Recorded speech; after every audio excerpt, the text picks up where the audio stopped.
We're online all the time, right? And we just trust it. We trust that the sites we go to are the real deal. But have you ever stopped to think about what that trust is actually built on? Well, we're about to pull back the curtain on this kind of fragile, hidden system that's holding the whole internet together. Okay, let's make this real. You go to your bank's website, you type in the address, the logo's there, everything looks perfect. But how do you really know it's your bank? I mean, really know. How do you know you're not about to give your password to some clever imposter? That right there, that's the core question of online security. And believe me, the answer is way more complicated and a lot more fragile than you'd probably guess. All right, so before we can get to the solution, we've got to understand the problem. And the problem is huge. See, the internet is all about communication, right? But what if someone can listen in on that conversation? Or worse, pretend to be one of the people talking? That's where digital impersonation comes in. This specific kind of threat has a name that's honestly pretty perfect for what it is. It's called a man-in-the-middle attack. It's basically a digital ambush, and its whole purpose is to trick you into giving up the goods, your most sensitive info. So here's the play-by-play. You decide to check your bank account, so you type in the website. But there's a hacker just sitting quietly on the network, somewhere between you and the bank. They snatch your request out of the air, and instead of letting you go to the real bank, they show you their own version, a perfect pixel-for-pixel copy of the real site. You don't notice a thing. It looks totally normal. You type in your username, your password, and boom, the hackers got them. This is exactly why we can't just trust what our eyes are telling us online. Okay, so if we can't trust the websites we're visiting directly, who can we trust? Well, the internet came up with a pretty clever solution. Create a trusted third party, someone everyone agrees to trust. You can think of it like a digital notary public for the whole web. And that brings us to the star of the show, the Certificate Authority, or just CA for short. So what is a CA? It's a company, an organization whose whole reason for existing is to verify who's who online. They're the ones who issue these things called digital certificates. And these certificates are basically official ID cards for websites. They prove that a site's public key, which is a fancy crypto tool, actually belongs to who they say it belongs to. I know, public key sounds pretty technical. So let's stick with that simpler idea. Just think of a certificate authority as a notary for the entire internet. Their job is to check a website's paperwork, its credentials. And if it all looks good, they put their official, trusted stamp on its digital ID. They're the ones who say, yep, we've checked this out. This website is the real deal. So how does this whole digital notary thing actually stop a hacker from tricking you? Well, it's basically a 4-step process, a little dance that happens between the website, the certificate authority, and your own web browser. Okay, here's how it goes. Step 1, a website owner goes to a CA and asks for a certificate. Step 2, the CA does its homework. It runs some checks to make sure the person asking for the certificate really, truly controls that website domain. Step 3, assuming everything checks out, the CA issues the certificate and signs it with its own super secret digital signature. And now for the final and most important step, when you go to that website, your browser automatically grabs that certificate, it looks at the signature and checks it against a list of CAs it already trusts. If there's a match, that's when you see that little padlock icon in the address bar. That's the signal that everything's okay. Now, it's important to know that not all of these checks are the same. There are different levels of trust.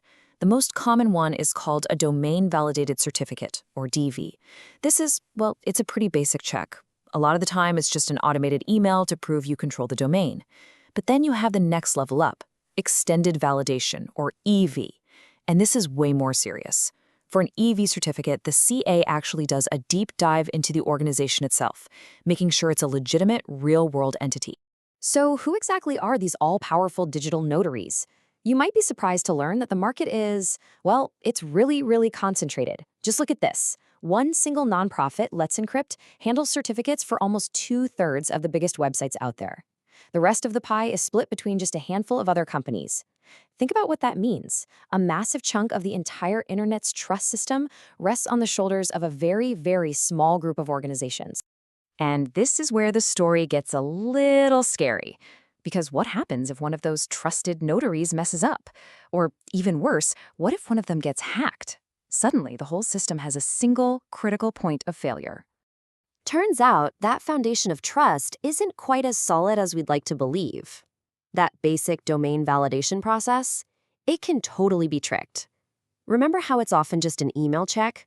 Well, if an attacker can get a hold of that email, They can fool a CA into giving them a perfectly valid certificate for a site they don't own. And this isn't some theoretical what-if scenario. It has absolutely happened. In 2015, some guy literally just registered the username Hostmaster on Microsoft's own email service. And with that, he was able to get a completely trusted certificate for one of Microsoft's domains in Finland. He had zero connection to Microsoft, but the system said he was legit. And this right here, this gets to the heart of the problem. Your browser, right out of the box, trusts dozens of these CAs. The critical weakness, like this quote points out, is that any single one of those trusted CAs can create a certificate for any website on the planet. Your bank, Google, you name it. So if just one CA gets compromised, it could be used to impersonate, well, pretty much the entire internet. And again, this is not just a what if. The history of online security is just littered with these kinds of failures. Back in 2001, VeriSign accidentally gave certificates for Microsoft to some random person. In 2011, two different CAs, DigiNotar and Komodo, got hacked, and attackers used fake certificates to spy on people in Iran. One CA, TrustWave, even knowingly issued a certificate to let a company snoop on its own employees' secure traffic. It's happened over and over and over again. So with all these failures piling up, the industry knew they had to do something. I mean, you can't just scrap the whole system and start over. So the focus changed. It became less about preventing failures entirely and more about damage control. The new question was, when a CA does get compromised, how do we limit the chaos? And the main solution they came up with is actually pretty simple, but it's really effective. See, a fake certificate is only dangerous for as long as it's valid. So the industry's big defensive move has been to just make all certificates expire way, way faster.